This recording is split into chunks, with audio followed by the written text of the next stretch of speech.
নমস্কার বন্ধুরা, আমি শর্মিলা। আমার ইউটিউব চ্যানেল স্বপ্নের আলপনায় তোমাদের সবাইকে স্বাগত। বন্ধুরা, তোমরা সবাই কেমন আছো? আশা করি ভালোই আছো।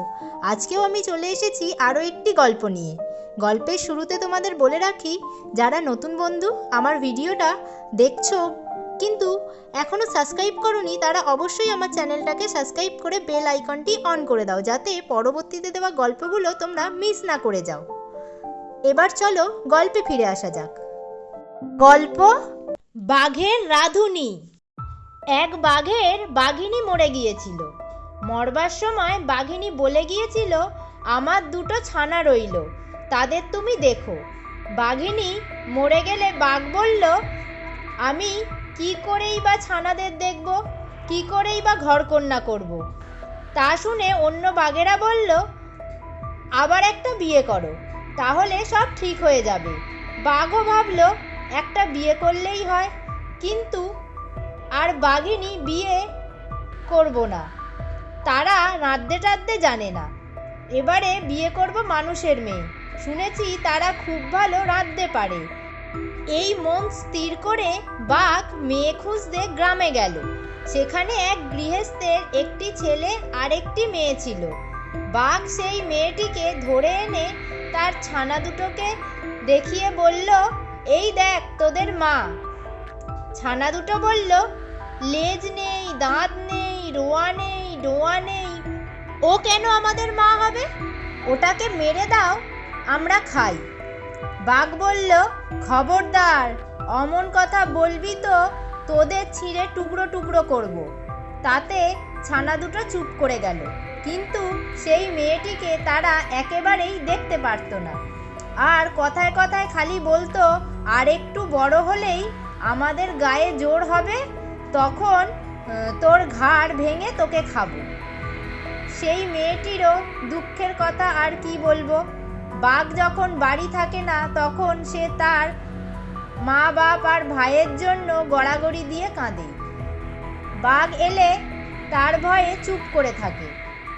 এমনি তার দিন যায়, আর তার বাপ মা তো কেঁদে কেঁদে অন্ধই হয়ে গেল। তার ভাইটি দিন কত খুব কাঁদল। তারপর তার বাবা মাকে বলল, শুধু ঘরে বসে কাঁদলে কি হবে, আমি চললুম, দেখি বনের সন্ধান করতে পারি কিনা। এই বলে সে ঘর ছেড়ে বেরিয়ে পড়ল। খালি বনে বনে ঘুরতে লাগলো। ঘুরতে ঘুরতে শেষে সে বাঘের বাড়ি এসে তার বোনকে পেল। বোনটি তো তাকে দেখেই কাঁদতে কাঁদতে বলল, ও দাদা, তুমি কেন এলে? বাঘ এলেই যে তোমাকে ধরে খাবে। ভাই বলল, খাবে, আমি তোকে না নিয়ে ফিরছি না, এখন আমাকে লুকিয়ে রাখ, তারপর দেখব। তারপর দুজনে মিলে রান্নাঘরে গর্ত খুঁড়ল। মেয়েটি সেই গর্তের ভিতরে তার ভাইকে বসিয়ে শিল চাপা দিয়ে রাখল। তারপরেই বাঘ এসে তার ছানা দুটোকে নিয়ে খেতে বসলো। ছানা দুটো ভালো করে খাচ্ছে না, খালি বলছে, বাবা গো বাবা, তোর কি শালা, মোর কি মামা, মার কি সোদা ভাই, শিলের তলে কুমকুম করে তুলে দে না খাই। বাঘ সেদিন কার উপর চটে এসেছিল, তাই ছানা দুটোর কথা শুনেই ঠাস ঠাস করে তাদের দুটো চড় মারল। তারা কি বলছে তা ভেবে দেখল না। খাওয়া শেষ হলে সে মেয়েটিকে বলল, আজ পিঠে করিস, বিকালে খাবো, দেখিস যেন ভালো হয়। এই বলে সে আবার বেরিয়ে গেল। বাঘ চলে গেল। তারপর মেয়েটি শিলের তলা থেকে তার ভাইকে বার করলো। তারপর দুজনে খাওয়া দাওয়া সেরে উনুন ধরিয়ে তার উপর কড়ায় করে তেল চড়ালো। তারপর বাঘের ছানা দুটোকে কেটে উনুনের ওপর ঝুলিয়ে রেখে তারা সেখান থেকে ছুটে পালালো। বাঘের ছানা উনুনের ওপর দুলছে, আর ঝ্যাঁক ঝ্যাঁক করে রক্তের ফোঁটা তপ্ত তেলে পড়ছে। বিকেলে বাঘ ফিরে এসে ঘরে ঢোকবার আগেই সেই শব্দ শুনতে পেল। শুনে সে বললে, বা রে বা, ওই পিঠে হচ্ছে, পিঠে যদি ভালো হয় তো ভালো, নইলে আমরা তিন বাপ বেটায় মিলে রাঁধুনি হতভাগীকে ছিঁড়ে খাবো। তারপর ঘরে ঢুকেই তো দেখলো কি রকম পিঠে হচ্ছে।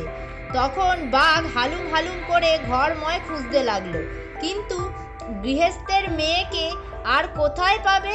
সে ততক্ষণে তার ভাইকে নিয়ে বাপ-মার কাছে গিয়ে উপস্থিত হয়েছে, আর গ্রামের লোক ছুটে এসে তাদের নিয়ে কি আনন্দই যে করছে কি বলবো।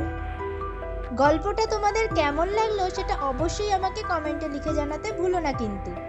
আজ তাহলে এই পর্যন্তই থাক, দেখা হচ্ছে পরের ভিডিওতে আরেকটি গল্প নিয়ে। ততক্ষণ পর্যন্ত তোমরা ভালো থাকো এবং সুস্থ থাকো।